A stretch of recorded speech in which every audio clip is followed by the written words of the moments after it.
ಅಲ್ಲ ಅಲ್ಲ ಅಲ್ಲ ಅಲ್ಲ ಅದು ಡಿಸೇಬಲ್ಗಂತಲ್ಲ, ಬೇರೆ ಎಲ್ಲರಿಗೂ ಸೇರಿ ಆಧಾರ್ ಲಿಂಕ್ ಆಗ್ದೇನೆ ಕೆಲವೊಂದು ಇದಾಗಿರೋದು ವಿಧವಾ ಎಲ್ಲ ವೇತನಗಳು ಸೇರಿ ಆ ರೀತಿ ಮಿಸ್ಯೂಸ್ ಆಗಿದೆ ಅನ್ನೋದನ್ನ ಅವರು ಸೆಷನ್ ಅಲ್ಲಿ ಹೇಳಿದ್ದಾರೆ.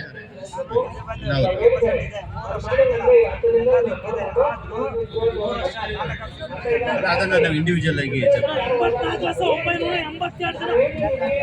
ಈಗ ಅಂಗವಿಕಲರ ವ್ಯಕ್ತಿಗಳ ಮಕ್ಕಳಿಗೆ ಉಚಿತ ಶಿಕ್ಷಣ ಇದ್ರ ಬಗ್ಗೆ ಈಗ ನಮ್ಮಲ್ಲಿ MR ಮಕ್ಕಳಿಗಾಗಿ ಚೈಲ್ಡ್ ಸೆಂಟ್ರಿಕ್ ಸ್ಕೂಲ್ಸ್ ನಡೀತಾ ಇದೆ.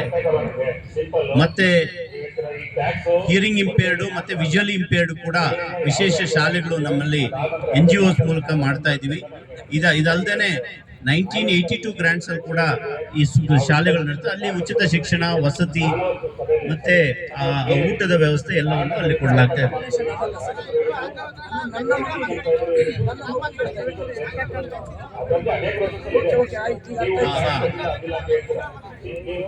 ಅಂಗವಿಕಲ ಮಕ್ಕಳಿಗಲ್ಲ, ಈಗ ಸರ್ಕಾರದಲ್ಲಿ ನೀವು ಉಚಿತ ಶಿಕ್ಷಣ ಏನ್ ದೊರೀತಾ ಇದೆ ಅದಕ್ಕೆ ನೀವು ಎಲಿಜಿಬಲ್ ಇದ್ದೀರಿ. ಖಾಸಗಿ ಶಾಲೆಯಲ್ಲಿ ಕೇಳ್ತಾ ಇದ್ದೀರಿ. ಇದನ್ನ ಸರ್ಕಾರಕ್ಕೆ, ಇದು ಹೊಸ ಪ್ರಸ್ತಾವನೆ ಆಗಿರೋ ಸರ್ಕಾರಕ್ಕೆ ಪ್ರಸ್ತಾವನೆ ಸಲ್ಲಿಸ್ತೀವಿ. ಮತ್ತೆ ಡಿಸ್ಟ್ರಿಕ್ಟ್ ಅರ್ಲಿ ಇಂಟರ್ವೆನ್ಷನ್ ಸೆಂಟರ್ಸ್, ಇದೊಂದು ಒಳ್ಳೆಯ ತಮ್ಮ ಬೇಡಿಕೆ ಸರಿ ಇದೆ. ಈಗ ರಾಜ್ಯದಲ್ಲಿ ಸುಮಾರು 17 ಡಿಸ್ಟ್ರಿಕ್ಟ್ಸ್ ಅಲ್ಲಿ ಡಿಸ್ಟ್ರಿಕ್ಟ್ ಅರ್ಲಿ ಇಂಟರ್ವೆನ್ಷನ್ ಸೆಂಟರ್ಸ್ ನಡೀತಾ ಇದೆ. ಅಲ್ಲಿ ಅರ್ಲಿ ಐಡೆಂಟಿಫಿಕೇಶನ್, ಸ್ಕ್ರೀನಿಂಗ್ ಆಗ್ಬೋದು, ಮತ್ತೆ early intervention therapy centre therapy ಎಲ್ಲ ಕೊಟ್ಟು ಅವರನ್ನ ಮುಖ್ಯವಾಹಿನಿಗೆ, ಏನು ಮೇನ್ ಸ್ಟ್ರೀಮ್ ಸ್ಕೂಲ್ಸ್ಗೆ ಅವರನ್ನ ತರೋದಕ್ಕೆ ಕ್ರಮ ವಹಿಸ್ತಾ ಇದ್ದಾರೆ. ಅಡಿಷನಲಿ ಯಾವ್ಯಾವ ಜಿಲ್ಲೆಗಳಲ್ಲಿ ಇದು ಡಿಸ್ಟ್ರಿಕ್ಟ್ ಅರ್ಲಿ ಇಂಟರ್ವೆನ್ಷನ್ ಸೆಂಟರ್ ಇಲ್ವೋ ಅದನ್ನ ಕೂಡಲೇ ಶುರು ಮಾಡೋದಕ್ಕೆ ಮೊನ್ನೆ ACS ಅಧ್ಯಕ್ಷತೆಯಲ್ಲಿ ನಾವೇ ಸಭೆ ಕರೆದಿದ್ವಿ. ಅಲ್ಲಿ ಹೆಲ್ತ್ ಡಿಪಾರ್ಟ್ಮೆಂಟ್ ಅವರು ಬಂದಿದ್ರು, ಅವರಿಗೆ ನಿರ್ದೇಶನ ಈಗಾಗಲೇ ನೀಡಲಾಗಿದೆ. ಉಳಿದ ಜಿಲ್ಲೆಗಳಲ್ಲೂ ಸಹ ಈ ಡಿಸ್ಟ್ರಿಕ್ಟ್ ಅರ್ಲಿ ಇಂಟರ್ವೆನ್ಷನ್ ಸೆಂಟರ್ಸ್ ಮಾಡಬೇಕು.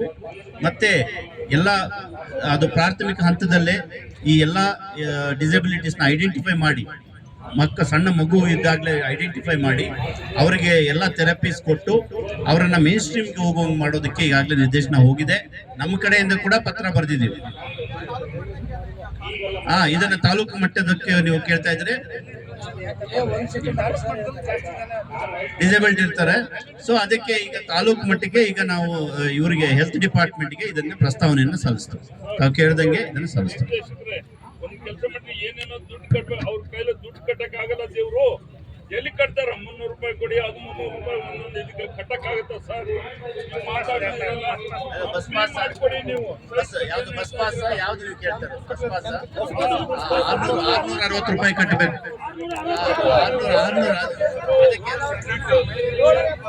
600 ಅದೇ ಪ್ರಸ್ತಾವನೆ ಸಲ್ಲಿಸಿದ್ದೀವಿ ಸರ್ಕಾರ.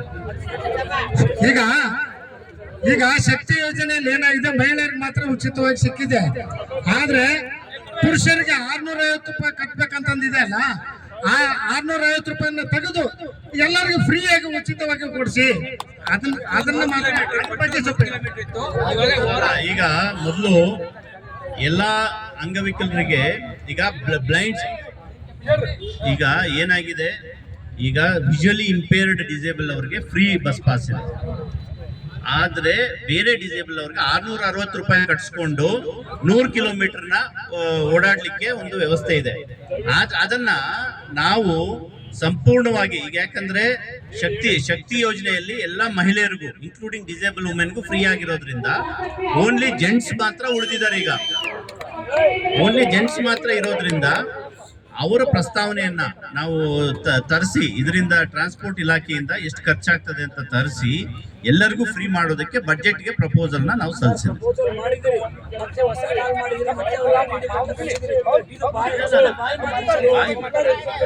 ಅಲ್ಲ, ಇದು ಬಜೆಟ್ ಪ್ರಪೋಸಲ್, ಬಜೆಟ್ ಅಲ್ಲಿ ಆಗ್ಬೇಕಲ್ಲ, ಅನೌನ್ಸ್ ಆಗ್ಬೇಕು, ಬಜೆಟ್ ಅನೌನ್ಸ್ ಆಗ್ಬೇಕದು.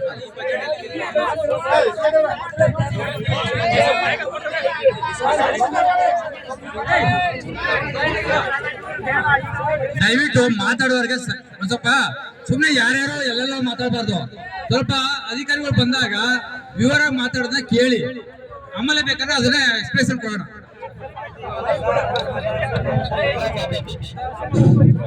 ಸ್ನೇಹಿತರೆ, ಎಲ್ಲ ಕೇಳಿ ನಾ ಹೇಳ್ತಾ ಇರೋದು ಈಗಲ್ಲ ಸರ್, ಈಗ ಕಳಿಸಿದ್ದಾರೆ.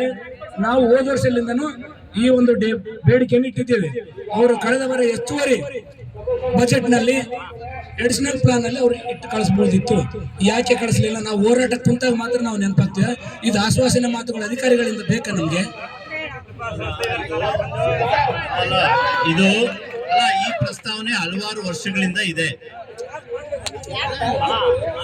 ಸರ್ಕಾರಕ್ಕೆ ಈಗ ಬಜೆಟ್ ಕಳಿಸ್ತೀವಿ. ಬಜೆಟ್ ಈಗ ಪ್ರತಿ ವರ್ಷ ಇದು ಪ್ರಸ್ತಾವನೆ ಮೊದಲಿಂದಾನು ಇದೆ. ಈ ಸತಿ ನಾವು ಬಜೆಟ್ ಪ್ಯಾರಾದಲ್ಲಿ ಕಳಿಸಿ ಪುಷ್ ಮಾಡಿದೀವಿ. ಡಿಸ್ಕಷನ್ ಆಗಿದೆ. ಈಗ ಬಜೆಟ್ ಪ್ಯಾರಾ ಡಿಸ್ಕಷನ್ ಅಲ್ಲಿ ಮಾನ್ಯ ಸಚಿವರು, ಮಾನ್ಯ ಮುಖ್ಯಮಂತ್ರಿಗಳು ಮತ್ತೆ ಎಲ್ಲ ಸಚಿವರ ಜೊತೆ ಚರ್ಚೆನೂ ಆಗಿದೆ. ಅದ್ರ ಬಗ್ಗೆ ಡಿಸಿಷನ್ ಆಗ್ಬೇಕು. ಈಗ FD ಅವ್ರ ಜೊತೆ ಕನ್ಸಲ್ಟ್ ಮಾಡಿ ನಮ್ಮ ಅನುದಾನ ಲಭ್ಯತೆಗೆ ಅನುಸಾರವಾಗಿ ಡಿಸಿಷನ್ ಮಾಡ್ತಾರೆ. ಅದಕ್ಕೆ ಪ್ರಸ್ತಾವನೆ ಕಳಿಸಿದೀವಿ.